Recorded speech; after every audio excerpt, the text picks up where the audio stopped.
दोस्तों RRB group D के एक नए अपडेट में आप सभी दोस्तों का स्वागत है। रेलवे में ग्रुप डी के लिए बहुत ही बड़ा अपडेट आया हुआ है। इस वीडियो में आपको पूरा बताऊंगा कि आईटीआई वाले बच्चे के लिए क्या खुशखबरी है, क्या उनके लिए बेहतर न्यूज है, ये यहां पे आपको समझ में आएगी। पूरे वीडियो को आप यहां पे समझेंगे।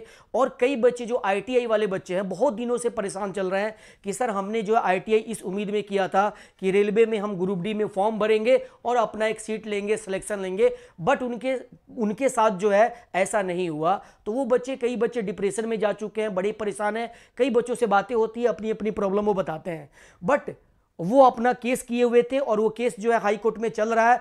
और कल 21 तारीख को बहुत ही बड़ा रेलवे को फटकार मिला हुआ है हाई कोर्ट के द्वारा। अब ये पूरी बात क्या है आपको मैं समझाने यहां पे चल रहा हूं कि आपको आईटीआई वाले बच्चों को क्या बेनिफिट होने वाला है और अब तक उनको क्या बेनिफिट हो पाया है। जैसे कि केस में आपके कई सारे हेयरिंग हुई, आपको पता है, बीच बीच में अपडेट हमने आपको दिया।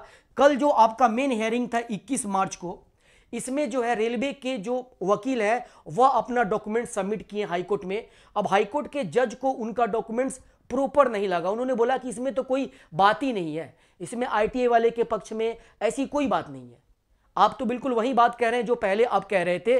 तो उनको बहुत बड़ी डांट लगी हुई है कि आपको इतना समय दिया गया और इस समय में आप बिल्कुल वही बातें कर रहे हैं जो आप करते आ रहे हैं। अब मैं जो है आपको लास्ट 28 तारीख को प्रॉपर मैं आपको जो है इस पे जजमेंट सुनाऊंगा, क्योंकि अभी तक आप कोई प्रॉपर डॉक्यूमेंट सबमिट नहीं कर पाए हैं। तो रेलवे को बहुत तगड़ी फटकार लगी हुई है। रेलवे का कहना यह था कि सर हमने जो है 2 जनवरी को एक नोटिस निकाला था, उसमें बोला था कि जो बच्चे आईटीआई नहीं किए हैं वो भी फॉर्म को भरेंगे, यानी 10th पास वाले बच्चे ही इस फॉर्म को भरेंगे। तो जज का कहना था कि इससे पहले दिसंबर में आपने बोला था कि आईटीआई वाले बच्चे को ही फॉर्म भरना होगा ग्रुप डी का। तो आपकी बातों में कई जगह जो है कॉन्ट्राडिक्ट है, यानी आप अपनी बातों को 1 महीने के बाद बदल रहे हैं। और इससे भी बड़ी बात यह है कि 1 साल 1.5 साल पहले ही सभी आईटीआई वाले बच्चों को पता चल गया था कि अब जो है रेलवे ग्रुप डी का अगर एग्जाम निकालती है, नोटिफिकेशन निकालती है, तो उसमें आईटीआई रहेगा ही रहेगा। उसी के उम्मीद पे सभी बच्चों ने आईटीआई भर भर के किया। अब देखे होंगे कई सारे आईटीआई कॉलेज खुल गए केवल इस उम्मीद में कि बच्चे आईटीआई कर लेंगे और उसके बाद जो है उनको ग्रुप डी में फॉर्म भरने का मौका मिल जाएगा और अपना सिलेक्शन ले पाएंगे। तो बहुत सारे बच्चों ने पिछले 2 साल में आईटीआई किया। इतना ज्यादा आईटीआई पहले बच्चों ने कभी नहीं किया था, बस एक ही उम्मीद में कि अब जो है ग्रुप डी में हमें अपना मौका मिलेगा और ग्रुप डी में हम जो है फॉर्म भर के अपना सीट ले पाएंगे। बट रेलवे का जो नोटिफिकेशन आया उसमें आईटीआई वाले को हटा दिया गया और रेलवे अभी उसी बात अड़ी हुई है कि सर हमने एक अलग से नोटिस दिया और बोला कि आईटीआई की रिक्वायरमेंट नहीं है, केवल 10th वाले बच्चे फॉर्म भरेंगे। बट जज का कहना यह है कि इन सब बातों से काम नहीं चलेगा, क्योंकि पहले ही आप एक प्रॉपर नोटिफिकेशन दे चुके हैं, कई सारी बातें आप कह चुके हैं, जिसकी वजह से बच्चे के दिमाग में बिल्कुल, और आपका जो नोटिफिकेशन है, विज्ञापन है, उसके आधार पर भी आपके द्वारा पहले बताया जा चुका है कि आईटीआई जो है रहेगा ही रहेगा ग्रुप डी में। तो रेलवे को बहुत बड़ी फटकार मिली है जज के द्वारा। सुप्रीम कोर्ट के जो जज हैं, हाई कोर्ट के जो जज हैं, उनके द्वारा बहुत बड़ी फटकार मिली हुई है। अब जज का कहना यह है कि 21 तारीख तक जो है आपका कोई प्रॉपर ऑथेंटिक जवाब नहीं आया, कुछ भी आपने रिजल्ट नहीं बताया कि आप क्या करने वाले हैं। अब आपको मैं 1 दिन का और समय दे रहा हूं, 22 मार्च को जो है, मतलब आज के दिन आपको डॉक्यूमेंट्स लाके सबमिट करना होगा प्रॉपर कि आप आईटीआई वाले बच्चों के लिए कर क्या रहे हैं। मतलब कहने का मतलब है, कोर्ट का यह कहना है कि आप आईटीआई वाले के बच्चों के लिए कुछ तो मतलब पॉजिटिव बातें कीजिए, उनके हक में कुछ पॉजिटिव बातें कीजिए कि ताकि उन बच्चों के हक में जो है कुछ बातें हो पाए, क्योंकि उनको 2 साल से उम्मीद दी गई है कि आप ही फॉर्म को भरेंगे ग्रुप डी का। तो ऐसा कुछ भी रेलवे के द्वारा नहीं बताया गया है। इसी पे कोर्ट ने तगड़ी फटकार लगाई है रेलवे को। तो अब जो है 1 दिन का और समय मिला हुआ है रेलवे को। अब रेलवे जाके अपना डॉक्यूमेंट्स वहां पे सबमिट करेगी और यहां पे जज का कहना है कि मैं जो है 28 मार्च को फाइनल इस पे जो है अपना जजमेंट सुना दूंगा।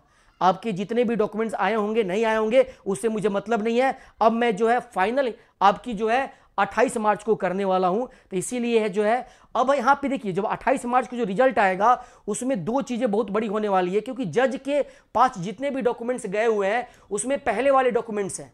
कई सारे टीचर्स आप लोगों ने अपना सबमिट किया हुआ है कि हाँ पहले रेलवे के द्वारा बताया गया था कि आईटीआई रहेगा, तो पहले आईटीआई वाले बच्चों के पक्ष में कोर्ट भी है। जो जज हैं वो भी आईटीआई वाले बच्चों के पक्ष में है, क्योंकि पहले ही विज्ञापन के द्वारा, रेलवे के द्वारा ये बात बताई जा चुकी है।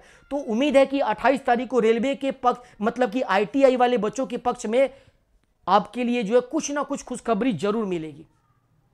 तो यहां पे दो चीजें निकल के आ रही है कि या तो ये हो सकता है कि आपका जो नोटिफिकेशन है जो आया हुआ है उसको कैंसिल कर दिया जाए और एक नया नोटिफिकेशन निकाला जाए, लेकिन ये मेरे भाई इम्पॉसिबल के बराबर है, क्योंकि 50 लाख से ज्यादा बच्चे फॉर्म भर चुके हैं। अब ये चीजें कैंसिल की जाएगी तो इन बच्चों के द्वारा एक अलग तरह का आंदोलन शुरू हो जाएगा, तो फिर वो रेलवे के द्वारा मैनेज करना इम्पॉसिबल हो जाएगा।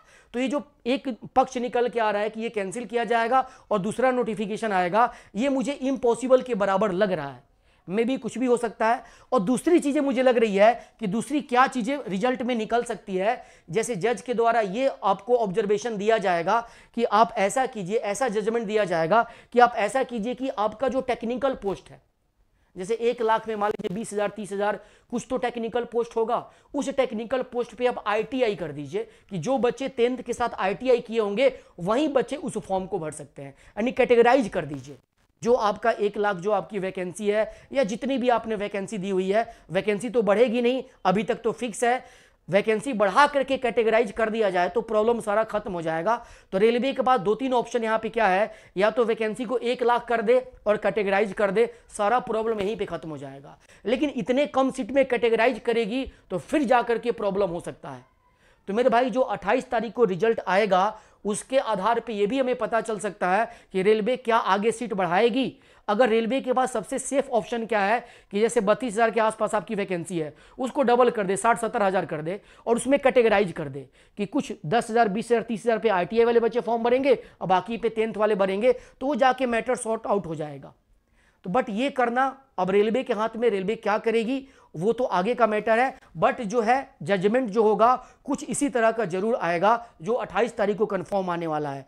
तो मेरे भाई आप थोड़ा वेट कीजिए। जो आईटीआई वाले बच्चे हैं अब तक जो परेशान हुए हैं, एक उम्मीद आपको दिख रही है 28 मार्च को, तो आपके लिए यही अब तक का अपडेट है। फिर मैं 28 को क्या अपडेट आने वाला है उसको लेकर के आपके पास जरूर आऊँगा और आप थोड़ा पेशेंस रखें। उम्मीद है कि आपके लिए कुछ ना कुछ बढ़िया होगा। फिर मिलते हैं नए वीडियो में। जय हिंद दोस्तों।